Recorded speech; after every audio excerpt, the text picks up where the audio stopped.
theatricality and deception. Powerful agents to the uninitiated, but we are initiated. I'm super excited! I read that you felt that the government was deliberately spraying cold germs in subways, was deliberately trying to make people ill with the AIDS virus.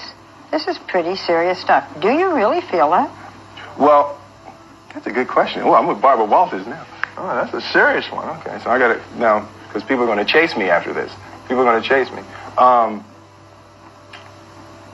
I believe that it is quite highly possible that the AIDS virus is a result of genetic warfare testing. By American agents? Absolutely. Will. February 1956. In the heart of New York, Operation Big City was underway. A Ford Mercury, specially adapted with a hidden exhaust pipe, pumped out bacteria onto the streets of Manhattan.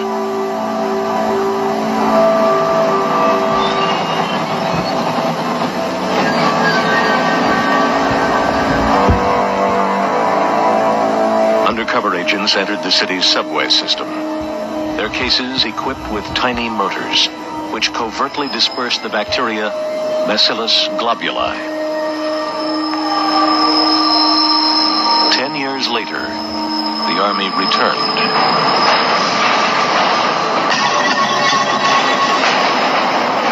Light bulbs filled with bacteria were dropped in front of trains and down ventilation shafts to test how far the bacteria would spread through the subway system.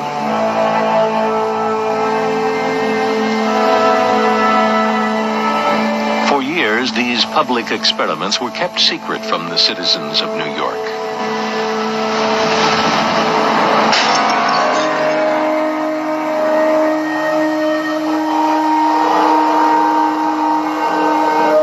The Army faithfully filmed its own experiments.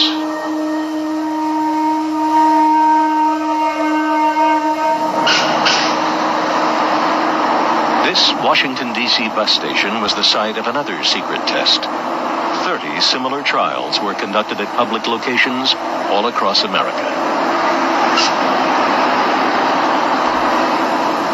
One of the earliest experiments had fatal consequences.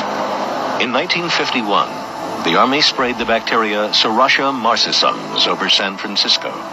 11 hospital patients developed a mysterious infection, and within days, Edward Nevin died from an illness caused by the same bacteria.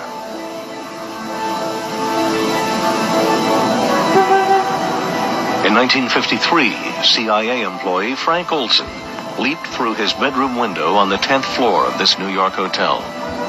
9 days earlier, a fellow CIA scientist had secretly spiked his drink with LSD. It took the government 22 years to acknowledge its role in Frank Olson's death. Another cover-up concerned the death of a civilian, Harold Blower. Suffering from depression, he was a patient at the New York State Psychiatric Institute. There, he and 5 other patients were unwittingly tested with mind-altering drugs by doctors who'd signed a secret contract with the U.S. Army. Again, it was more than 20 years before his family discovered the truth. In 1975, I was living in California with my 2 children. There was a knock on the door, and 2 people in uniform were at the door. They said they were from the Pentagon. They wanted to talk to me about the death of my father. And I told them that my father had been dead a long time. They came in and they told me that they had found papers at the Edgewood Arsenal in Maryland.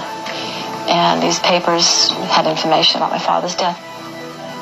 It took Harold Blower's family 15 years of fighting the government in court before a judge's ruling established the facts. On January 8th, 1953, between 9:53 and 9:57 a.m., my father was injected with 450 milligrams, or 6.47 kilograms of body weight of EA-1298.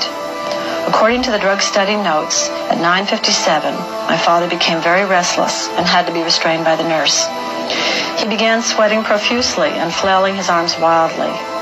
At 10:01, he pulled up in bed, his body stiffened, his teeth clenched, and he began frothing at the mouth. Similar reactions continued for over an hour. My father was still talking and moving his legs randomly at 11:05. Finally, at about 1.5 hours after the injection had begun, my father lapsed into a coma. He was pronounced dead at 12:15 p.m. The laboratory had been set up using Lassa fever virus. Now, at that time, Lassa fever was one of 4 viruses that could jump the human-animal barrier. And it was a deadly virus. They were trying to create a virus that could be mass-produced and it could be sent out through the World Health Organization to get rid of millions of people in the world. But the Lassa fever virus proved uncontrollable. It killed 3 scientists who were working there. So the orders came from Washington, burn the place to the ground, and that's exactly what they did within a radius of 100 miles. They bottled up some of these viruses they'd been experimenting with and took them back to the Centers for Disease Control in Atlanta.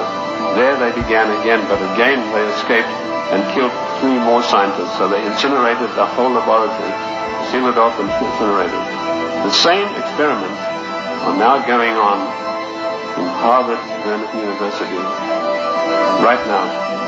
But they're not using the Lassa fever virus.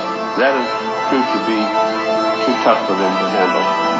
Instead, the United States government gave millions of dollars to the United States military chemical and bacteriological warfare establishment at Fort Detrick. And they began experimenting with the AIDS virus. I knew about the AIDS 3 years before the word ever came out in the world, in the United States particularly, because of my field work in Sierra Leone. The British government used their Porton Down CAB facility.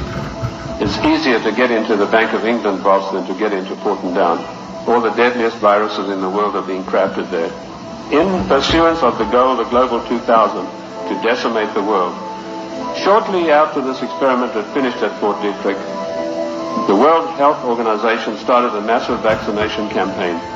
They said, for once and for all, we're going to wipe out the scourge of smallpox. They chose Africa and Brazil, launched a massive vaccination campaign. Immediately, AIDS began to appear. Thousands and thousands of people began dying of the strange new virus, which the World Health Organization then said had come from the bite of a green monkey. They forgot to tell you the green monkey's been there for centuries, and he'd been biting people, if he ever did, for centuries, but no disease of that nature had ever occurred.